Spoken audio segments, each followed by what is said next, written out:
I have got Francis Livingston here, captured, pulled in from Idaho.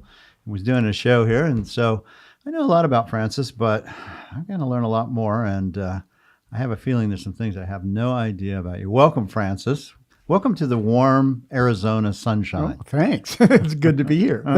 I don't care how cold it gets here; it's still warmer than Idaho. It makes a difference, right? Yeah. Yeah. How long you been in Idaho, anyway? Oh man, longer than I think I have. Actually, it's been like from 1993. So that's it's a long time. That's a long time. And yet you don't show in Idaho galleries, right? No, I don't. Good. No, I don't. We like that. Yeah. It's in fact, most people don't. Even after all this time, most people don't know what I do there. Really? I'm just there. I have a studio that faces a road, and people drive by it, and they go, "Oh, it has a big drug dealer." Yeah, well, it has a big. Is that a church? What is that? It's a big north light window. Now, and you're a Western boy, right? Didn't you grow up in like Cortez? I was Colorado? born in Cortez. I didn't grow up in Cortez. I mean, I grew up in it's sort of a traveling around a little bit. Cortez to California, like Blythe, California, one of the hottest places in the world, right? Yeah, Blythe, in a little town. How long were you in Blythe? Just a few years, but it was young years, I hope. And I don't, and Ripley, which is a close place. My dad was he worked on the canal, worked for the water district, worked, it was like a canal. So is he like an engineer? No, he was just a guy who did a lot of different things and was able to do a lot of different things. So when you say a lot of different things, he was like a man of all trades. He had lots of different kind of occupations. He had lots of different occupations. I mean, after he served in the Pacific in World War II. Well, what did he do there? Well, he was. I didn't even know this until the day he died, really. And at his funeral, but he was in the Army Air Force. Yeah. I thought he was in the Army. Yes, I didn't even know he was in the Air Force. Oh, he was in both of them. Yeah, because the Army Air Force was basically part of the Army at that time. It didn't. This was separate. For World War II. Yes. Yeah. And he was in the big war? Yeah, in the Pacific. And he was on Guadalcanal, and he was in the Solomon Islands, New Guinea, spent some time in all those And areas. Saw action?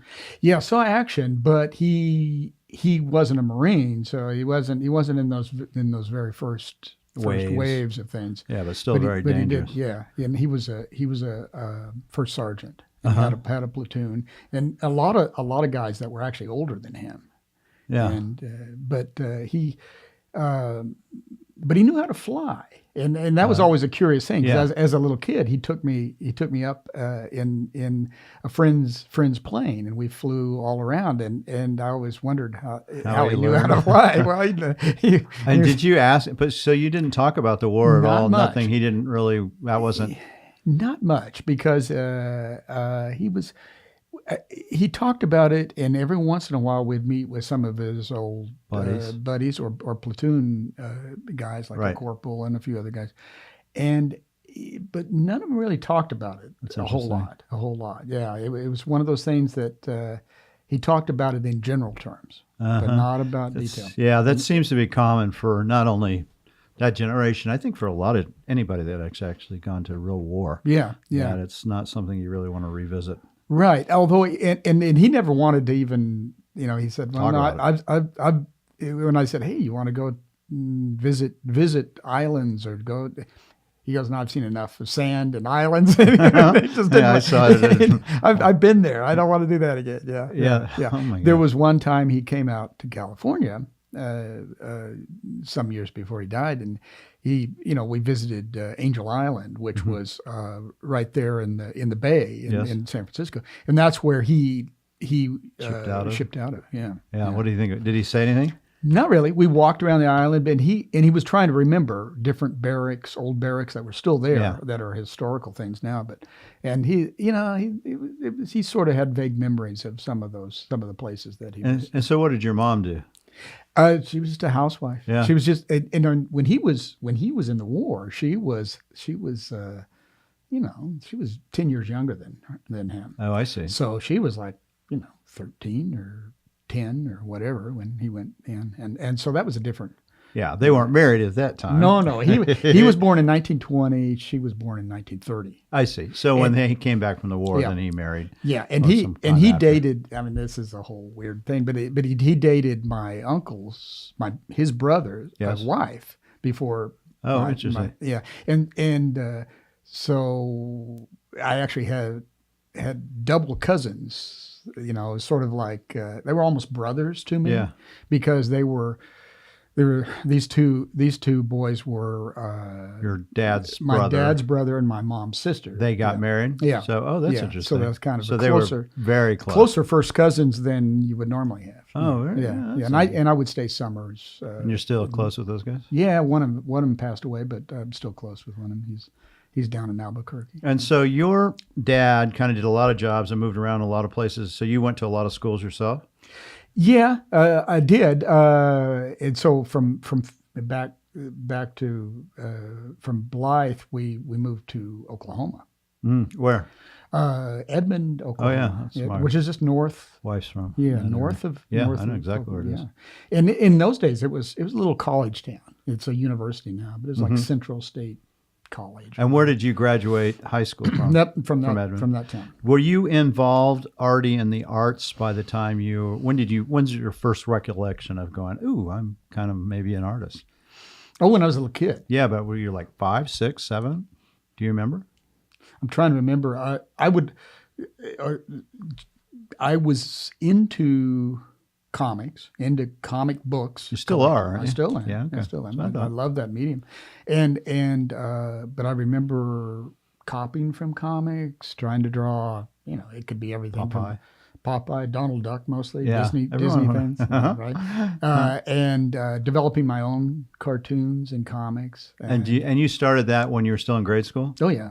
And did you enter any contests or anybody recognize you like an art teacher or anything when you were? Not that young, no. Yeah, or when you were in junior high or high school? In high school, but not for comics. It was an interesting, I had a good friend who we drew comics and wrote them but in high school, there was a special art teacher. And I can't remember his first name. I don't know whether I ever knew it, actually. It's Mr. Peck was his name. Peck. Yeah, Peck. And he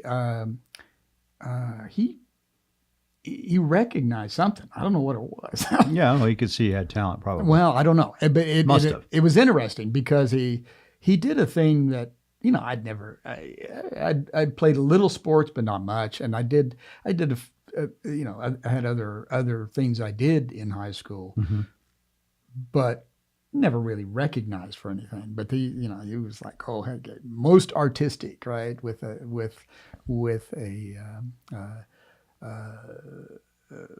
girl who was the most artistic girl. So you were recognized like in the yearbook as the most artistic, right? And how old would you have been at that time? Like probably 16. Yeah, so like maybe 9th or 10th grade. Yeah. And so, and he was the guy who said, "Okay, this is the guy." Peck said, "You're the guy." Yeah. And did that change you at that point? You think it did? It was kind of a weird. I mean, it's like you look at it and wow, that's insignificant, And the girl who she was like a popular. She was a cheerleader, right? She was like, no wonder you like this. Yes, yes. And we actually dated for a little while, later on. But it was this. It was the kind of thing that.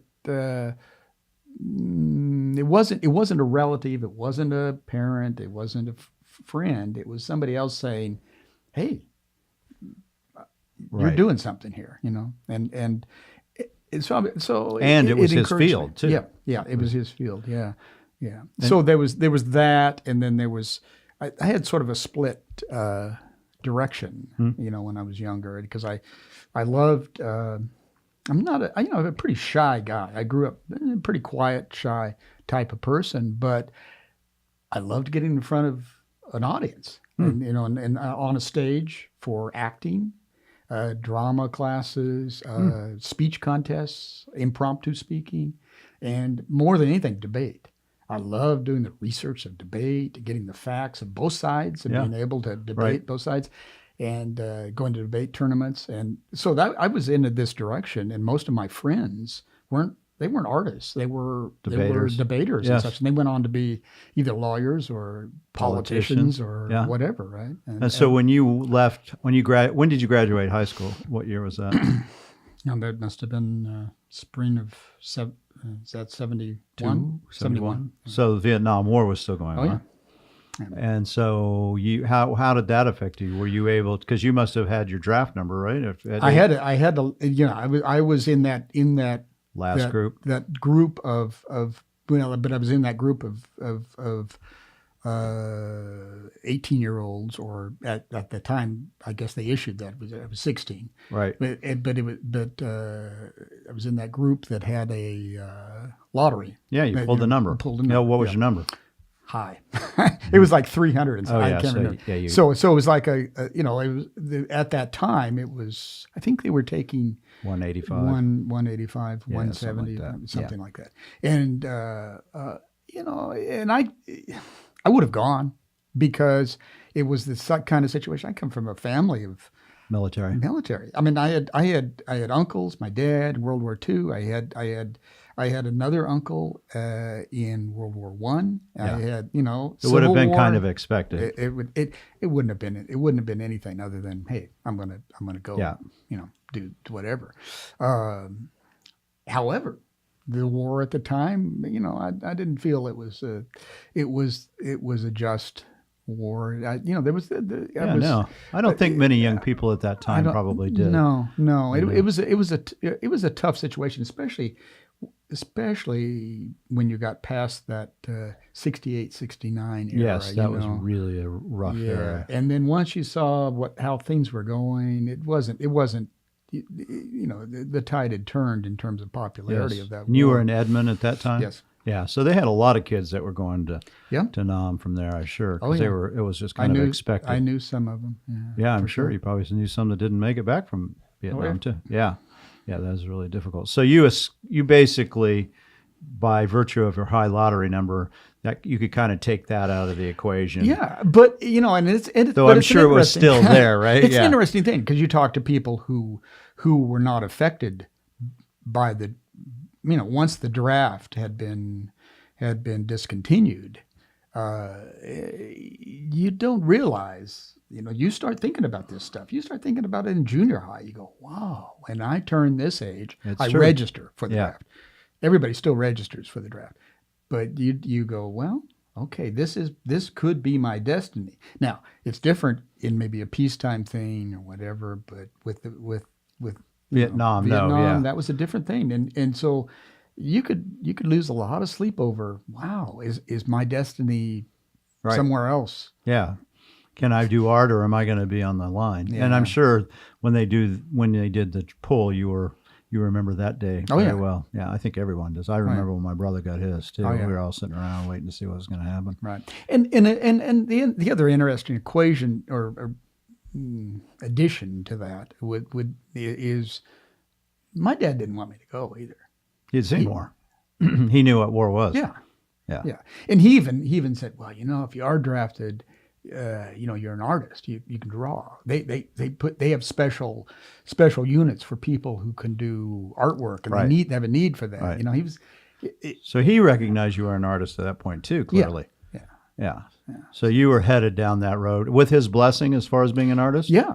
Amazingly enough, because it wasn't the type of thing that he understood what it was about. You probably didn't even have any art in your home, did you? Really? Not really. Yeah. Nothing. No. Now he and I both. That was the Sunday morning ritual, though, was to look read the cartoons together. That's interesting. And he would even when I was younger, he would give me a little bit of an allowance, mowed the lawn, whatever. Yes. And then he would take me to the Rexall drugstore where I would buy my comics. What did you like to read? Well, that was in those days. That was the early days of Spider-Man and all the Marvel stuff. Did you collect all those? Oh, yeah. You still have them? I still have them. Yeah, I still have mine too. And they're not as valuable as some people. I have a friend who collected them, but his father, there were 5 brothers in this family, and the father hated comics. Yes. So he would tear them up. He was one of the But the good thing about that was they would read them once and they'd put them away and they'd hide them. And so they never touched them. They never looked. They're in perfect mint condition. All mine are in right? mint condition. Yeah. So I actually, when I would buy them, when I got done, I put them in little sleeves. Yeah, yeah. But mine weren't. No, because you were looking at it as an artist, and I was looking at them again. And I would reread them, and I would write the stories from them, and So I used them as textbooks almost. I mean, they're still valuable to a certain degree, but 12 cents, or were they 15 when you were buying? Well, they were 10 and 12. Oh, you started? Yeah, I started right at about, because I'm a little younger than you, 12 to 15 cent time frame. Right. Yeah. And so when you went to college, where did you go? Well, I had the option of that was that big debate of, hey, am I going to go drama or what am I going to do? Politics, whatever. And I decided, I want to try art school. And I all I knew was that I wanted to be somewhere in the West, and I wanted to be somewhere in the mountains or the beach. You were a little tired of the humidity. I was tired of the flatness. Yeah, because I always loved the mountains. I always loved Colorado. So I thought, I'm gonna. So there was a little art school in Colorado called Rocky Mountain School of Art. And where's that located? And that was in Denver. Yes. Okay. Yeah. Now it's called Rocky Mountain School of Art and Design. So it's almost a totally different school. But it was formed by a guy named Philip Steele. And he had come from New York and studied at the Art Students League, and there was a great artist teacher named George Bridgman. And Bridgman is kind of like a god to all kinds of illustrators, and because of his drawing abilities and his. And that's where you thought you were going to head, was the illustration route? Yeah. Yeah, I always thought in terms of illustration. I was thinking in terms of comics. Yeah. In those days. Which is illustration. I mean, that's what it absolutely. is. It definitely is. But that was in those days. It was the lower end of illustration. I see. Because they didn't get paid a lot for those. Yeah. So you were really thinking, I like it, but I want to make money. Yeah. Yeah. And did you end up spending time like at the Denver Art Museum when you were in school? Some. I'm just curious. Some. Now, but just to backtrack though, because the first time I was really interested in art itself, I mean, outside of comics, was in the 60s when they opened up the Cowboy Hall of Fame in Oklahoma City. Oh yeah, that's right. Yeah, you did have that. Yeah, and which is a great museum. And in those days, that was totally new for that area. And we went, family and whatever. And then when I got older and was driving myself, I would drive there a lot. Oh, you would go visit. Yeah. Did you have any favorites painting-wise? Yeah. What one? Like their big oofer, or did they have that yet? They had a Blumenschein. Yeah. They had a Blumenschein, the one with all the red rocks and the goat, the sheep, and the sheep herder. Yeah, that one. I know which one that is. Yeah. And that one I kept staring at. And they had an NC Wyeth, which was one of the maybe one of the stagecoach pieces. That was, I think maybe it was done for Wells Fargo or something like that. Or Cream of Wheat, one of those that kind of. But they had that. They had a Remington. They had some Nikolai Fashion, and so all of those and others were just like, man, they were just implanted in my And you brain. would go and visit that museum on a regular basis? Often, yeah. Have you ever applied for the Prix de West? No. You should. Yeah. The story's compelling. You're a great artist. It would be like coming home to see those would be very interesting. Yeah, no, it would be. Yeah. It would be. Yeah. Yeah. I know you're too busy, but it did affect you then. Seeing those. Definitely, and that because that's what stuck with me. It was in the back of my mind all the time, all the time. Even in the early days of illustration, when all kinds of other illustrators that I knew about or was introduced to were influencing me, and some European artists and. There was just a whole plethora. Well, Bloomy's still there. Yeah. And the color wise and that is just image selection. It's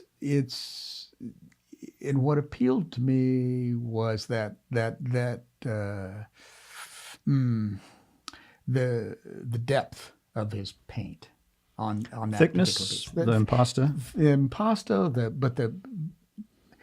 it just looked to me like he worked those pieces, you know. And he did. And he did. And he did. And the more I found out about him, Yeah. he did do that. Yeah. It was kind of like he just got into it in terms of like moving it, shaping it, moving it, shaping it, moving it, and for years, sometimes. For years. Yeah, he didn't probably do more than about 500, 600 paintings. Right. There's some great ones for sure. Oh, yeah. Yeah. So you go to the art school in Denver. Yeah. And you're thinking illustration. At that point, had you to get into that art school, you had to provide a portfolio? Yeah, although I found out later. I mean, art schools, having had a lot of experience now. We're making the money sign here if you're not. If you're just listening to it. Right. And you know, it's kind of like, well, submit your portfolio, and it's but they were all levels, and my portfolio was not up to, you know, something that was great or wonderful. Well, it's probably pretty uncommon for people out of Oklahoma City, Edmond area to go into art, I would think. I would think it's not a real common. Probably not. Wasn't in my school. I knew no artists in my school. Yeah. I still know no artists that came out of my high school. Right. And I know some people that are interested in art and do things with art related, but yeah, I mean, because if you're not exposed to it enough, Oklahoma's lucky because they did have. Do you think going to that museum may have been a lever that was important to you going on? That was a pivotal point. Yeah, I think so. See, I think museums are important in that way. Oh, I think they're really important. Yeah. They're really important, and that's and even in those days, it was, you know, you fast forward to today where people go to museums and they're you know, it's a thing to do. Yeah, right? It's an event. It's an event, and they're standing in front of the paintings, and they're getting their photograph taken from. Right. And it's like, yeah, okay, that's fine, but are you looking at the painting? Yeah. I mean, and are you, you know, I mean, when I go to a museum, even to this day, I don't go, hey, I'm going to go see the whole museum. I go directly to see a painting. Yeah. Sometimes maybe it's 5 paintings, maybe it's a floor or just one wall or something. But then I spend time. I make the security people nervous because it's like, why is this guy hanging around? What's he waiting? And all I'm doing is like, I'll walk up to the painting, I'll look at it, and then I'll sit down and I'll. You're trying to figure out how they're laying down paint and I'm trying composition. To see, and composition. You're wondering, you know, how they achieved certain colors. I mean, they're just it's analyzing it beyond the idea of viewing. You know, just you're looking technically. Yeah. No, I understand. Yeah, it's a different process. Right. And when you go and do that in a museum, do you find sometimes that you can actually glean some information that will help you as an artist, as far as what they have done? Yeah. Oh, yeah. No, definitely. And usually that's at a time when I'm open to that. In other words, when I've been progressing in a certain direction, and I go, you know, I need I got to find something a little different twist to this. Not like change who I am or anything, but just like, you're looking for inspiration. Yeah. What can I add to this? How can I move this to a different place or different level? And so on these paintings you just did, and you had a painting in there that had the black and the dark red, which clearly for me was like, oh, this is different. Mm-hmm. How does something like that evolve for you? That it's a different, and which I loved, and it immediately struck out at me. This is not something I've seen you do anytime recently. Yeah. How does that happen? Well, again, it's that process of saying, well, okay, I look down at my palette and I go, well, I've been squeezing the same colors out here, and I've been, you know, moving the same paint around in the same way. What, you know, it's a definite, specific effort to change the direction, you know? And so I think, well, okay, why do I have to make this sky blue? You know, why does it have to be a sky color at all? And do I have to even define it that way? Can I just put really dark, deep value in there, almost a black, and see what that does to the value statement that I'm making. In the piece. It brings out the figures more when the way you've done it. Yeah, it pops it. It really pops. Yeah, and not every piece, not in the show, not every piece is done that way because a lot of them aren't meant to be.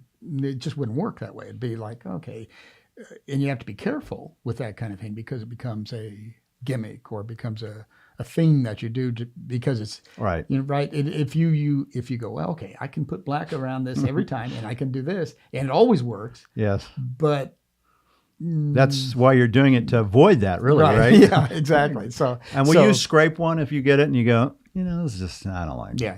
You'll just give it the scrape and start over. I very rarely start from the very beginning. What I'll do is I'll scrape it.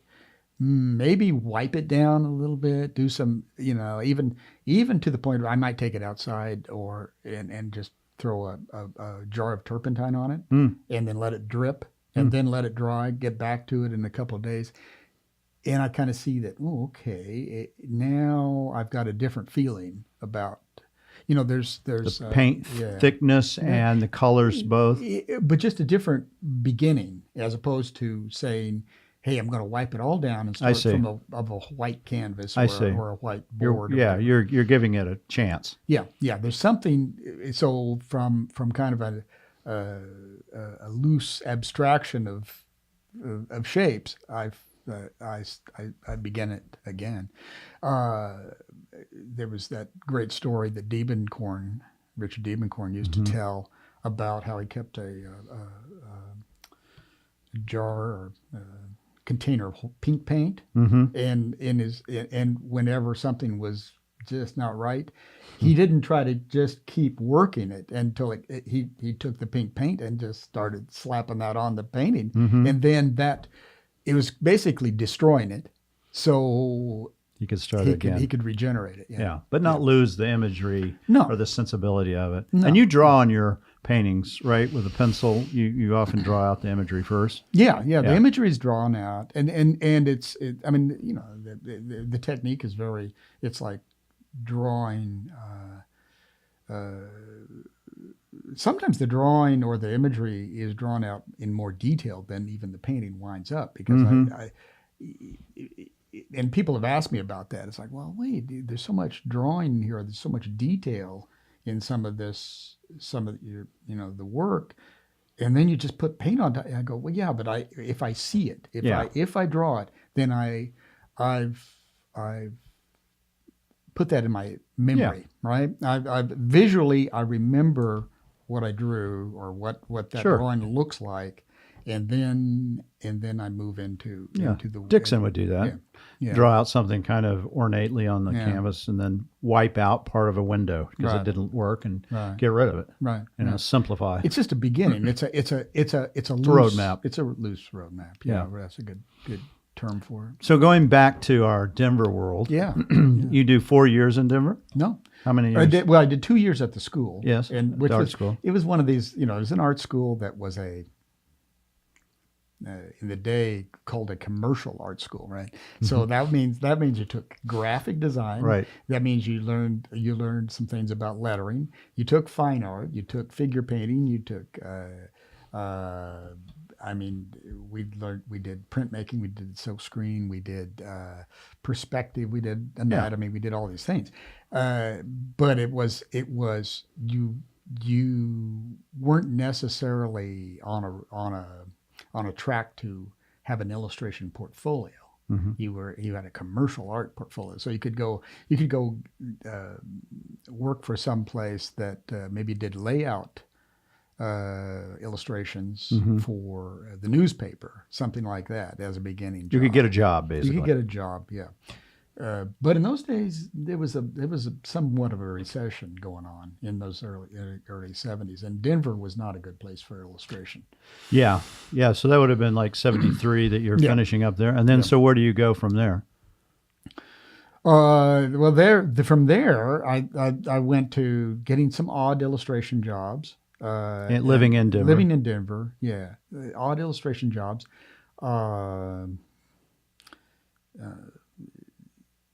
Did some silkscreen work because because I knew how to do that. This was making your Christmas tree ornaments? Yeah, the Christmas tree ornaments and some rock concert movie poster. I mean, not movie posters, but rock concert. There would be silkscreen posters. Yeah. Anybody of note that you remember? There was Traffic. There was. I think we did Chuck Berry and Sha Na Na. Yeah, I think it was Denver. They probably that was yeah. kind of the backwoods. They were just getting the guys from the '60s. Yeah, they were getting a lot of those guys. Yeah. Have you seen any of those posters ever around that you did? No, and I have a few somewhere tucked away. I think. Yeah. And then we did a lot of. We worked with. A guy who had Urbdom magazine, which is Edgar Rice Burroughs magazine, and Edgar Rice Burroughs magazine was a Tarzan, right? Yeah, it was Tarzan, exactly. So, and he had access to a lot of the original imagery of Tarzan book covers and some Frank Frazetta things. And Frazetta was a hot commodity at the time as a fantasy artist, These were the actual paintings? Yep, the actual drawings. Oh yeah. And so you got to see those and we look at them? We got to see them, and actually he wanted them reproduced. So we silk screened them on for prints, and we silk screened them on posters. I mean, on T-shirts and such. And was part of you going, I need to do the comics? I want to go and be a comic guy? Yeah, I was still that. And I'd put together a comic portfolio. I went back to New York and talked to some guys. There was a convention, one of the early comic book conventions in a hotel. I forget the name of the hotel, right above Grand Central Station. And it was a small, compared to the conventions of today, right. Like San Diego, where there's 10,000 people. Well, there's 250,000 or something, in San Diego or something like that. It's crazy. This was just a small convention where you could go right up to the Marvel Comics people, or you could talk to any of these people. And I showed them a portfolio, and one guy said, "Well, you need to go to art school." This is when I was almost finished, right? So I'm going, okay. So that was that wasn't encouraging. Right? So did you go to art school after that? Well, yeah. So I did a lot of things. I was mentioning to you, that my my sister had died in an auto accident, and she was young. She was only 21. She was like just 2 years older than me, and that changed my life. In terms of it was like, well, okay, I sort of have been applying myself, but kind of coasting and that made me feel like times of the essence.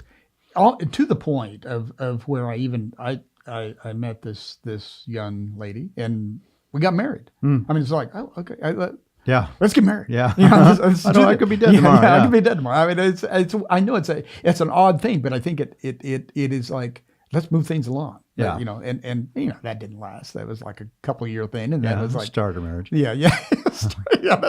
That's a good term. That's for what it is. There's a lot marriage. of those. Yeah, and it was fine. It was fine. It was we moved on, right? But what those kind of events, you go, well, I'm not really making a whole lot of money. I don't really have an art career. Mm-hmm. Don't really have a marriage. I don't really have a steady job. I still want to do art. I need to learn more. Training. I need more training. I need to surround myself in a place that has illustration, art, a culture. Yeah. All around, right? So I thought, well, okay. Where is that? On the West Coast. Yeah. So I looked at Art Center. I looked at L.A. Yes. I did look back east too, but then I thought, well, San Francisco is a nice place. That there was a lot of stuff happening there, and this particular art school, the Academy of Art, at the time, had I checked it out. I went out there, and they had a lot of nice illustration on the wall.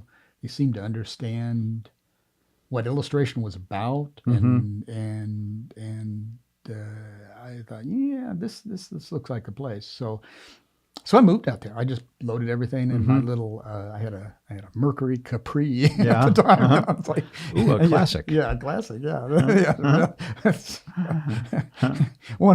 Yeah, one of the great cars. Yeah. Just a piece of junk. France really. is looking for one. If you have one out there, Yeah. you want to sell, Yeah. so he can reminisce of his young days Yeah, in San right, Francisco. right. So you went to the art school Yeah, I went to the art school. and applied, obviously, and gotten in and all that. Yeah.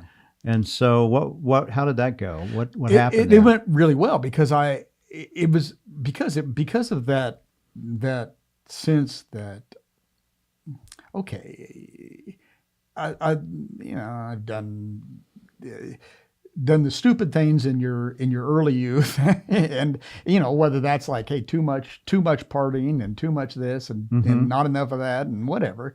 I thought, okay, I'm gonna just push this thing. You're gonna really work hard. You're gonna see what you're made of, right? And the interesting thing was that almost all my friends and all the people I went to school with in those days had either been through a college, a university system, another art school, something like that.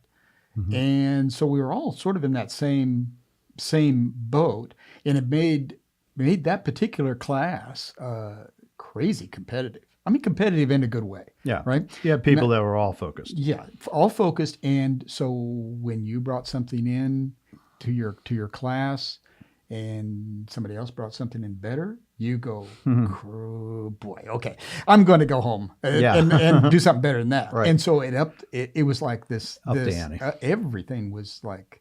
And was that a 2-year program because you already had 2 years? It was a 4-year, but they accepted some of my stuff from the other art school, and I didn't really, I never graduated from there because I could have, but I decided, you know what, I want to take drawing classes and I want to take illustration classes, and I just concentrated just on that.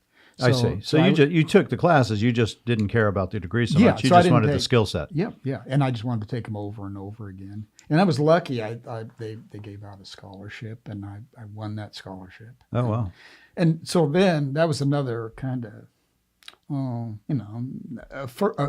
affirmation kind of thing, right? Yeah, because you're now competing against a lot of other kids that are all art people. Yeah. Not just the school in Edmond that is, the locals, but these are art kids. Yeah, these are art kids, and the judging for some of this stuff was art professors, and professionals from the outside, art directors and such. So it was like, okay, all right, so I'm on the right track, and that was kind of.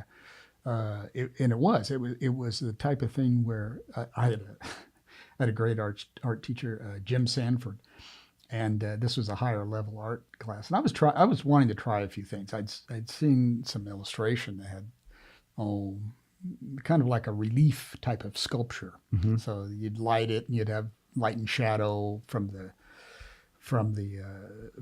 texture and the shapes, and I tried it, and I put it up on the wall. And he was this older guy who just would look. He'd walk along. He didn't ever say that much, but he'd just go, "Hey, Livingston, trying something different, huh?" And then that's it. That was the only comment. So I knew I'd totally blown it, right? Totally blown it. So then the next week, it was like 24/7 for that week until I just skipped any other class I had. And I did what, three paintings, a whole bunch of layouts, a lot of drawings, and so I came back in the next week, and I wasn't trying to be arrogant or anything. I just was so like almost ashamed, right? That so I lined one of the walls with all this stuff, and then the only thing he just kind of nodded his head and goes, "Well, I see a revision here." That was all he needed. It was like, that was enough. Yeah, that was enough. But that was another moment. That was a moment of, okay, do more than is expected of you. Then that keeps you on a higher level. Keeps you motivated too. Yeah, and you see change, and you see some improvement. Hopefully, you see change, and you. And this relates to every kind of artistic endeavor, any kind of professionalism, right? Of any sort, no matter what it is. Yeah. It doesn't have to just be art, but it's like, hey, you just, once you get the sense of how high you can go and what the level you can achieve, you don't you don't want to Don't backtrack. You don't want to backtrack. Yeah, keep going. Yeah, yeah. And so you're doing this in art school. You're succeeding. You're having success. You get to a point where you must realize, okay, I've got the skill set. Yep. I don't have to have the degree. I've got the skill set. I'm ready to go. So where do you go from? And you're in San Francisco, big, vibrant area, culture, probably jobs available. Do you stay there? Because I know you end up doing a lot of stuff with New York Right. illustration as well. Well, I was lucky in the sense that I had some instructors. Jim was one of them, and a few others that had, while I was still in school, had an overflow of work, and they said, "Hey, you want to do some work?" And I said, "Yes." Yeah. You know? And so there was. I remember I did some educational publishing for Harcourt Brace, and it was like a history book, and it was some things on the Revolutionary War, and they were pen and ink with color on them, and I did I remember there was a really great children's book illustrator who passed away, John Lurek, and Jim Sanford said, "Well, Francis, we got this book, and he started it. Can you finish? Can you do this? Can you paint like him?" Well, it was what drawing. It was drawing with pastel color overlays. It was, but I said, "Yeah, I can do this. I can do this," and I matched it pretty well. I got pretty close. I never did that style again. Yes, but it was a children's book. It had my name on it, and it was kind of like, hey, and you got paid, and I got paid.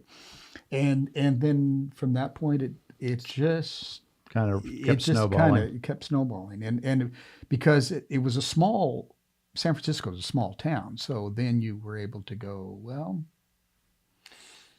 if one person knew you, another person knew you. Word of mouth. Right, word of mouth. And then at the time too, I had a rep, Freda Scott. She was just starting her agent representation, and that was in San Francisco. Yeah. And she was just getting a few new artists. She was just starting the business. Yeah, perfect timing for perfect both. timing, and we had a relationship for 25 years of her, getting me work, and always based out of San Francisco. You were at this point. Yeah, but you did a lot of New York stuff. Right? I did. After about maybe 5 years or so of just being in the Bay Area, I got a New York agent, and then we started working, with New York agencies.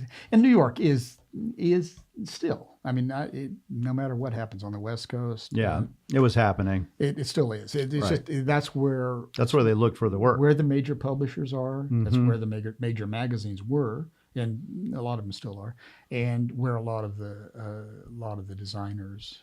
So what kind of illustrations would you have done? I know you did a lot. Just maybe give us a handful of zillions, like Smuckers. You did Smuckers, right? I did a lot of annual report stuff, and that one Smuckers was one of those. And that was basically some still life things with using, but it was a chance. Those type of things, the annual reports were great. They weren't visible to the public. They were visible, but they were great jobs because with every annual report, there was like 12 to 20 illustrations. Yeah. And they probably gave you a little leeway too. Leeway, good money, and it was and free jelly. Yeah, free jelly. It was everything from portraiture to just abstract paintings almost of machinery, or of trucks or airplanes. So it was fun. You got to be creative. It was everything, painting everything, anything and everything. And then some magazine things. I did stuff for the New Yorker. I did their goings on about town section, which was basically whenever there was a new play, a new movie, they would provide me with a lot of the stills from the play or the movie and say, hey, do something. And I would do a painting of, the stars of the movie, a scene from the movie or the play, Broadway play. I did Broadway play posters. I did one for A Few Good Men it was great because I went to New York. I didn't even know this, and it was a whole lineup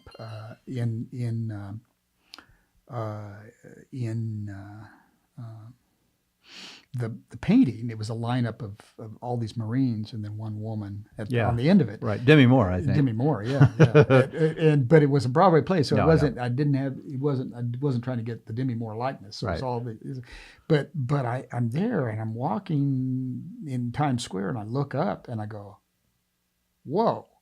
And it's big, it's huge. My painting on so they blew it up into New York in Times Square. That had to be really cool. Oh, that was really cool. Yeah, and I did some other things. I'm an avid non-smoker, but I did a lot of stuff for a lot of cigarette companies. Yeah, and because they gave you a lot of creative stuff, I did some stuff for Marlboro. I did, but they were all like sports things. A lot of them, they were like auto racing for Winston and you did the Kentucky Derby, just like Dennis Zeminski, right? You did that Derby, right? Yeah, and that was a great experience too, because that was like I wasn't that interested in horse racing, but my wife Sue was very into horses. I mean, she was an equestrian rider, And Sue, who's also an extremely good artist in her own right. Artist. Yes, who we also represent at Medicine Man Gallery. That's right. Yeah. So there's your shout out, Sue. Yeah, we love you, Sue. Yeah, that's right. Yeah, and who but and she helps me with my horses. Tells me every time I do a. And you got to go to the Derby when you did, so that was big and fun. And yeah, it was great because it was a whole other world that I'd never experienced before. Yeah. So I did this painting and I'm there and I'm signing these prints. Yeah, it's on prints, it's on the tickets, on the cups, it's on the shirts everywhere, right? And I mean, it's a line. It's a huge Derby. These people were, signing, and I'm signing, writing things on them, and they all wanted to tell me their life story. It was just like, wow. It was a whole other level of notoriety in terms of that kind of sporting event, type of thing. And I did some other sporting things too. I did some paintings of Joe Montana, the 49ers, and got to meet him, and we both co-signed these posters. He signed one side, I signed the other, and that kind of thing. Did you keep one for yourself? Oh, I have a whole bunch of them. Yeah. Oh, that's very cool. And you also did, you've done one of my book covers. You did my very first book cover, in fact, Paint by Numbers. Yeah. But you did, more importantly, was Michael Blake's. Yeah. Through us, you did the Dances with Wolves and the Holy Road as follow-up. Right, yeah. Which is pretty cool. And those were really fun to do. It was fun to. I mean, I didn't know Michael that well, but just talking to him about the books and about what he was looking for, he was very clear about what the mood he wanted in these things. Well, he liked the thought of having what the old books were like, and to have something that was real art. Yeah. And it's interesting, the new Coen Brothers book, or Coen Brothers movie that just came out, is based on a book like that as well. Well, yeah, and that actually has illustrations from a friend of mine, Greg Manchez. Is he the guy who did that? Yeah, he did those the chapter sections. Oh, they're wonderful. Yeah, they're really cool. I wondered who did that. Yeah, that was Greg. Yeah, and it's a good movie, by the way. It's a great. Who haven't seen it? It is. Ballad of Buster Scruggs. Yeah. No, it's just that anthology idea. Joel and Ethan, I know you're listening to my podcast, so when you get to Tucson, come on by. We'd love to talk to you about that. But book covers, and I did quite a few book covers. I did. The interesting thing about book covers is that you get the authors when you do one, they go, well, can I get the same artist? Because if they like what you did and you captured something. Well, that's what Michael did. He had you do both of his books on that. Right.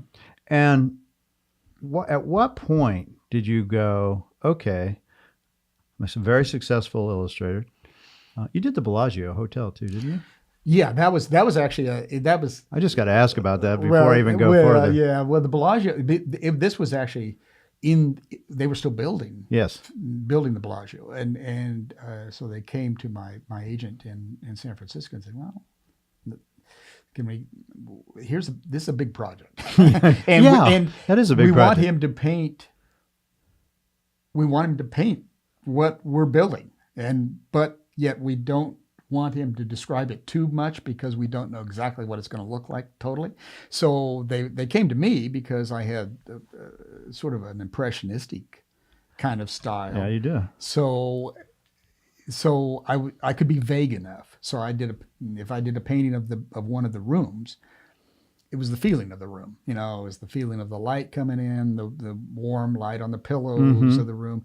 If it was a fountain, it was like, well, maybe the fountain's not going to be quite like that, but it was vague. And so enough. was this to kind of sell the project? Yeah. Well, it was to show potential investors and also just people wanting to have store space or all that. whatever. Super important, actually. Yeah. And they hugely important. They put it on everything. I mean, it was on the soap. It was on the door tags. They used pieces of the illustrations, not just. And is any of that still in the Bellagio Hotel? I don't know. You never been down there? No idea. Oh, that's so funny. I was only there once, and then I saw some of it, but that was years ago, and they probably changed it up by now. That was Bellagio at that time. Was Wynn owned that, Yes. right? Yes. Yeah. Did you ever meet Steve Wynn at all? No. Yeah, a big art collector, clearly. Somehow they picked you, though. How did they get you out of the lineup? Do you know? I don't know how that happens. In those days, again, things have changed a little bit in the illustration world, but in those days, there was a lot of advertising being done in I call them the phone books of illustrators, with their images. And so there was one called Black Book, there was one called Showcase, there was one called Workbook, and some others.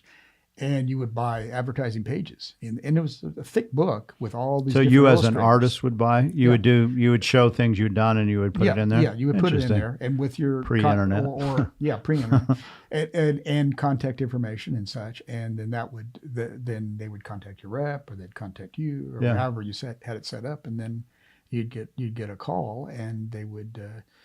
And in those days, and I did some work for the Venetian and some other people down in Las Vegas. What did you do with them? Do you remember? I'm trying to remember what it was now. It was. I can't. To be honest with you, I can't remember. Yeah, they probably saw the Bellagio work and go, "I'm going to steal Wynn's guy. I'm going to use them." Yeah, there's different, and I did I did some things for Four Seasons, not in Las Vegas, but so there's been a lot of hotel kind of. Well, the way I found you was the Smithsonian Magazine. Yeah, sitting at my dad's table in chairs, having some lunch, and I'm flipping through the Smithsonian, and I see these beautiful paintings where I could see the thickness of the paint, the color, the design. It was for the Bozeman Trail. And I said, God, who is this? Who's this Frances Livingston woman? she's fantastic. And so I found you. I said, I'm going to see if I can track you down. And because I could tell just from those photos of your paintings in the article that you had everything I wanted. Color composition. It was just clear because they were great photos. They were great illustrations.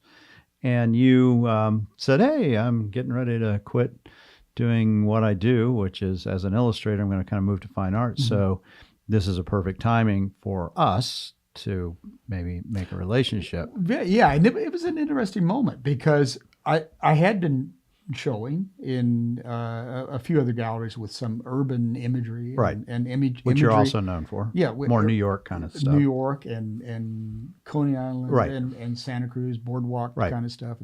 But going back, right, to the work that I had been influenced by back at the Cowboy Hall of Fame. It was always in the back of my mind. Yeah. Western. Western. Yeah, that beautiful, that wonderful work. Yeah. And during my illustration career, I'd become way more interested in a lot of those illustrators, including Maynard Dixon, including more in depth with Remington and the Bozeman Trail was Western paintings, the ones that you did. They were, and that was a wonderful. That was one, the last of some of these great art directors. Mm-hmm. Unfortunately, that guy passed away, but he was one of those last of those great art directors that, any chance they could, they used illustration, right? And because they knew that it connected to that historical stuff. Yeah, it changed your life. It changed my life. Yeah, and those particular paintings. I mean, I didn't realize that they would have that. That talk about something aligning, right? Right. But it was that kind of situation where I was surprised that anybody. I didn't know how many people read Smithsonian or whatever. I did, but I enjoyed the illustrations. All good art dealers do. yeah, right.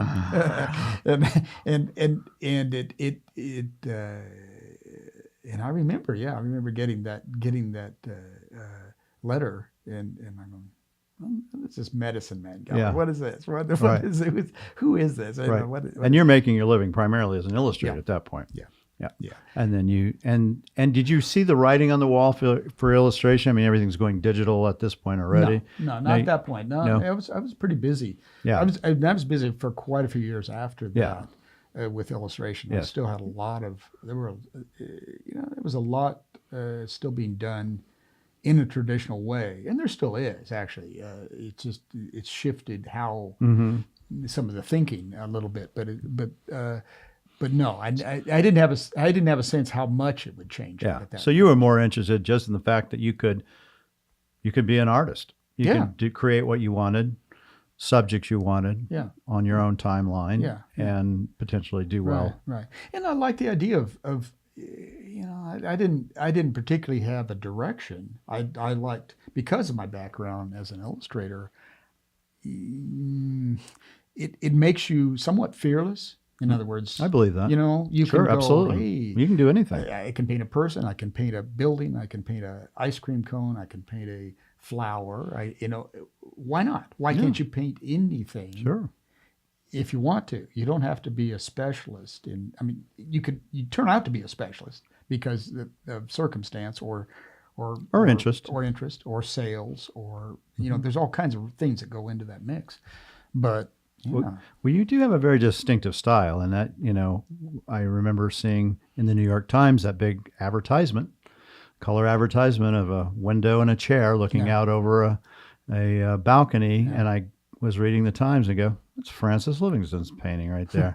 I remember when I called you, and I said, did you do some kind of big advertising for Park? Was Park One or something? Yeah, it's a big And he goes, and you said, I remember. And you go, how do you know? And I go, because it's a Francis Livingston painting. Yeah, because I very rarely with the illustration work, I very rarely signed it because many times they would crop in on it, or they'd crop half your signature off or whatever, and so I just didn't sign them, many times, and so I was surprised that that. Well, that's what I mean as a dealer. That's what I'm looking for, really, honestly. I'm looking for someone I can recognize the way they lay down paint and color and composition, and the sense that they have a way they do a painting, without knowing the name, that it is your thumbprint, it's your eye print, it's, and you have that. You have the very distinctive, it resonates from inside. It's a singular voice.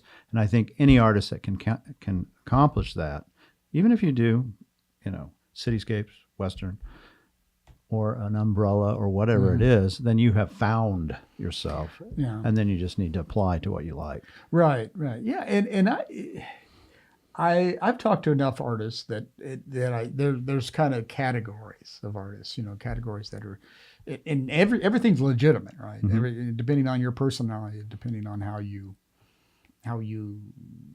think, how you arrive at this this thing that everybody calls a style, right?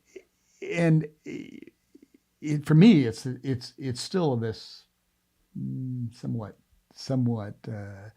shadowy thing out there, because for yourself, you mean? For myself, because it's there though. It comes out. Yeah, but where some people say, well, hey, okay, this is the way I do this. This is how I do this. Right.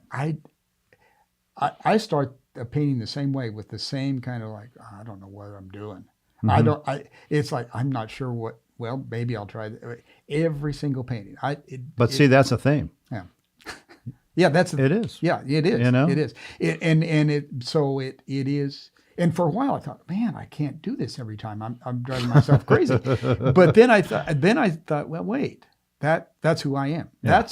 That's your process. That's I'm not a thinking man's artist as much as I am a. You're going from the gut. Yeah. I got to try it. I got to make mistake after mistake. The secret is seeing the mistake, and then can you correct the mistake? And then if you can see the mistake and correct it, then you got it. But if you can't correct the mistake and you don't see it, then you got problems. Right. So then it's like try. That's right. You know, when is it right? When is it? And it does get easier, I'm sure, when you've done things that you know are effective, that sell, that people respond. It does, although then you sometimes move, which I have, moved into more complex. Yeah, that's things, good, right? though. I think that's really important for yeah. artists not to get stuck in that, I can sell every one of these kind of things. Yeah. When you hear your dealer saying that, run. Yeah. Run hard, because that leaves you no opportunity to expand your own artistic voice. Oh, exactly. I mean, now, having said that, I love repeating very similar imagery, even similar compositions, because each one is a separate But thing. see, that's fine because you love it. I love it. Yeah. When you have to do it, then it's ruined. Right. Now, there's some that it's a one-shot painting. I will never do that painting again. I enjoyed it. Yeah. But I will never do it again. But there's some imagery where I go, Yeah. what if I change that to blue instead of yellow? But that's a completely different painting. That's a whole other painting. And that goes way back, right? You can go back to Monet's Haystacks. How many of those did he do? How many water lilies did he do? Right. And many other examples of that kind of thing. And it was more a deep exploration of, you can go out, many artists go out and paint that same tree again and again, right, until they get if it works. Yeah, right. Yeah, and it changes with every time. It's different shadows, different light. Yeah, As long as it's fresh to you as an artist, I think it's fresh to us as a viewer and as a collector. Right. So there's an honesty there. That's right. That's what it is. That's what you're looking for. Yeah, you're looking for that honesty. And I can tell. Yeah. After 30 years, I can tell now. Sure. Oh, of course you can. I better be able to. I'm not sure every dealer can, unfortunately. No. Well, I'm not sure every dealer wants. I think some are, like you say, happy with, hey, can you do 10 more of those? Oh yeah, no, I'm sure. Yeah, and that's a then you are going back to that world of illustration, and that's the. I mean, I loved illustration. I still love the idea of it. But it is somebody else's idea. It's somebody. You're not just trying to say, "Hey, I'm going to please myself, and hopefully some people are going to like this." You're saying, "This is what you must do. Here's what this person wants." Now, many times I was lucky. I got a lot of free reign. Because of my style, people's and the way I approach things, people didn't come to me to say, "Hey, we want this exact kind of thing." They said, "We want." Fine art easel painting type of thing for our illustration. Right. So I was very lucky in that way. So I was able to probably have more latitude. Yeah. Now you're also teaching, and you have been for a while. Tell us a little bit about that. Why? Well, I started young. At the end of my time at the Academy of Art, I was out for a couple of years. I worked for an ad agency just as a layout guy, doing storyboard work for commercials, and then I and did some illustration work and such. And then Barbara Bradley, who ran the illustration program, said, "Hey, Francis, you want to come in and teach a drawing class?" And I said, "Okay, I've never done that before." And so I did that, and then again in those days. Different time, she said, "You want to make up some classes? Do whatever you want." So I said, "Whoa, okay."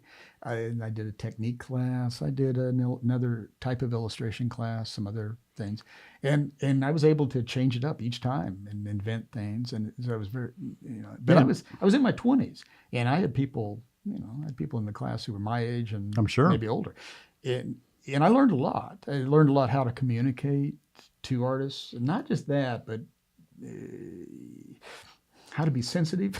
Yeah. It's a touchy thing. Yeah, you can devastate somebody. Well, you can devastate, and I was devastated, by different teachers early on too, because they were said, no, they would say things like, well, that watch you painted, that looks like a truck ran over it, and it's like, oh, really? You could have said that a different way. You didn't have to be so brutal about, but you can be honest, but you can do it diplomatically. Yeah. Well, that's why Dixon dropped out of his school when he went to the Academy of Arts when he was in San Francisco, because Arthur Matthews was just belittled him. He was Arthur Matthews, yeah, he was. He really did, and he was scared. And Dixon said, "I was scared." Yeah, and he scared me, and I didn't think I knew anything. Right. Well, those were the days, when, and this is what you heard different stories about somebody, instructors had a big cigar in their hand, and they would like put their cigar out on the drawing, and I mean,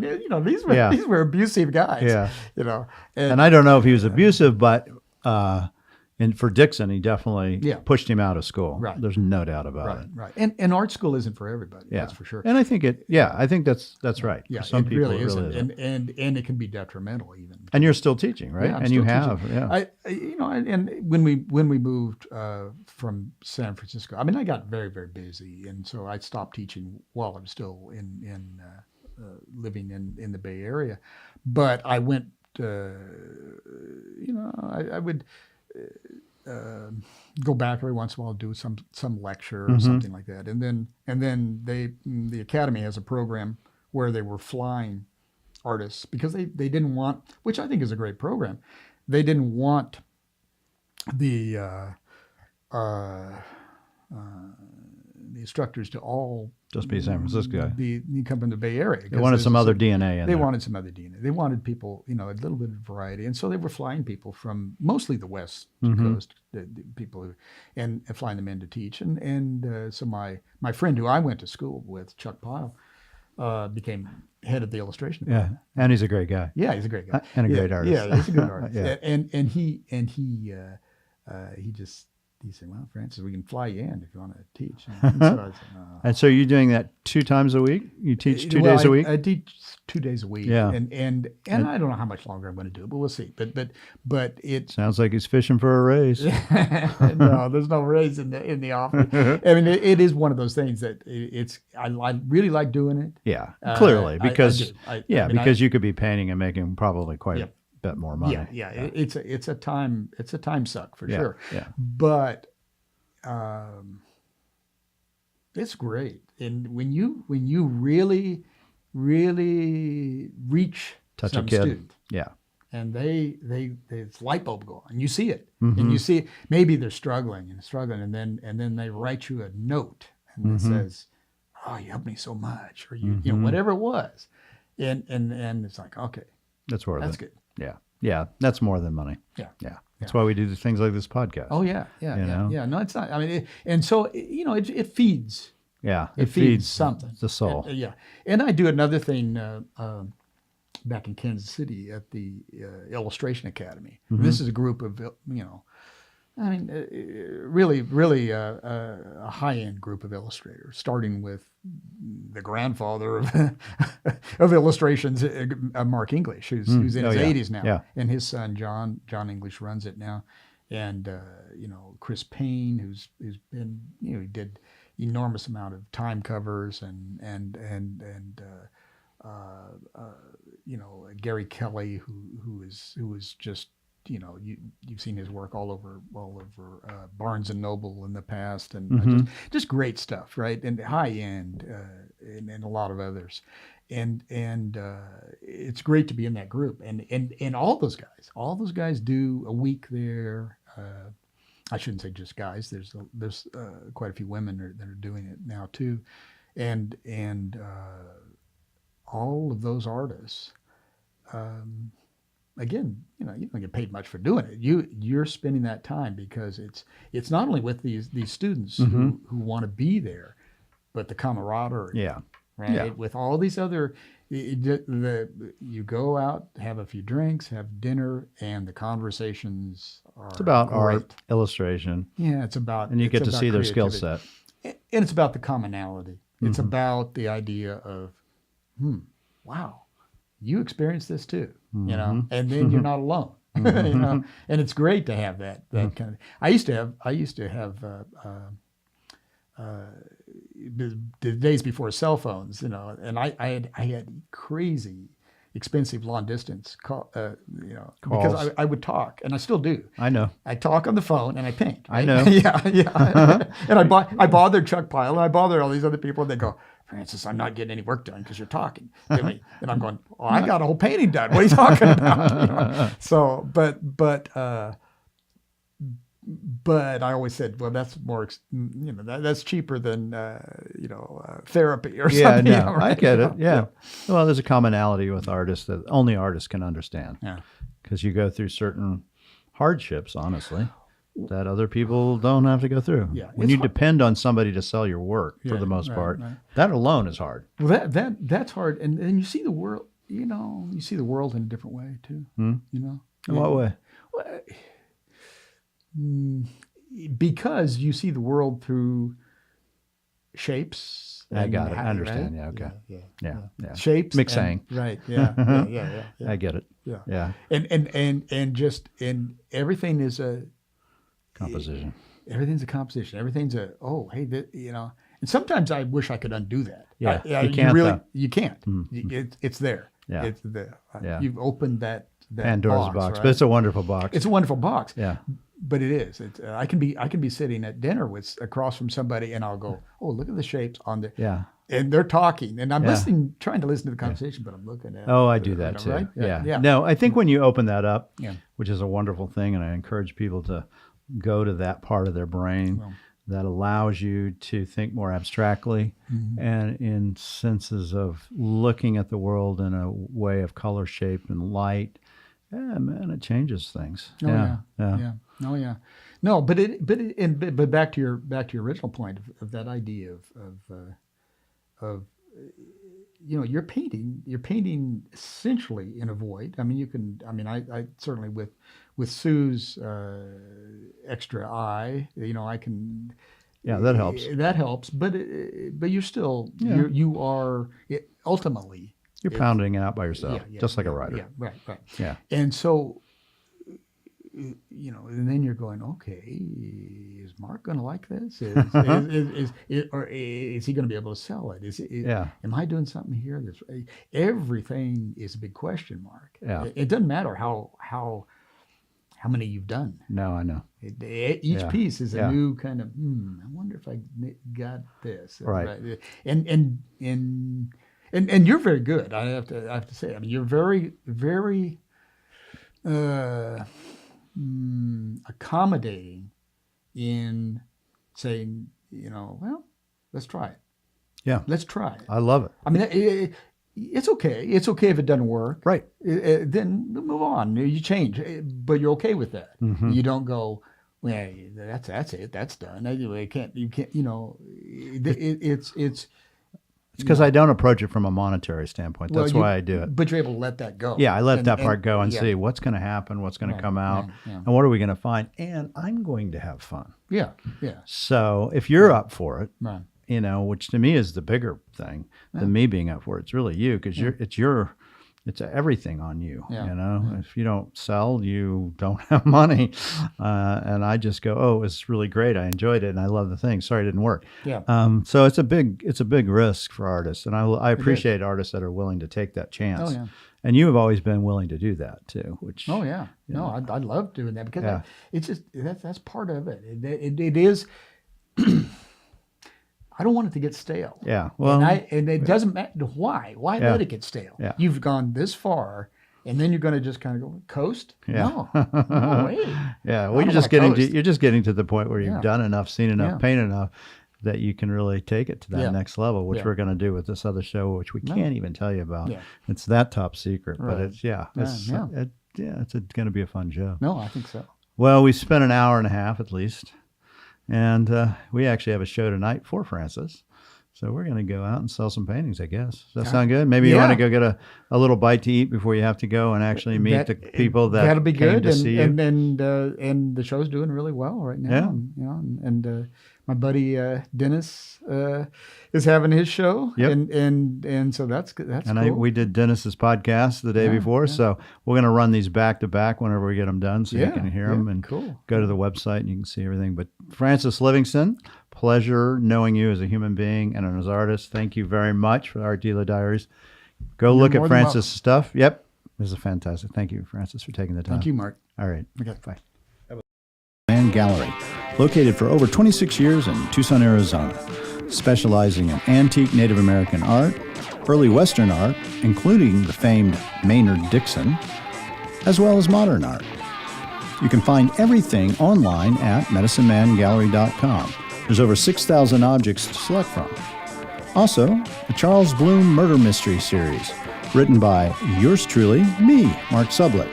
There's 6 books in this series, and they follow the protagonist Charles Bloom through all the intrigue of the art world set in Santa Fe and the Navajo Nation. These can be found on Audible, ebooks, Amazon, and of course, the gallery at medicinemangallery.com.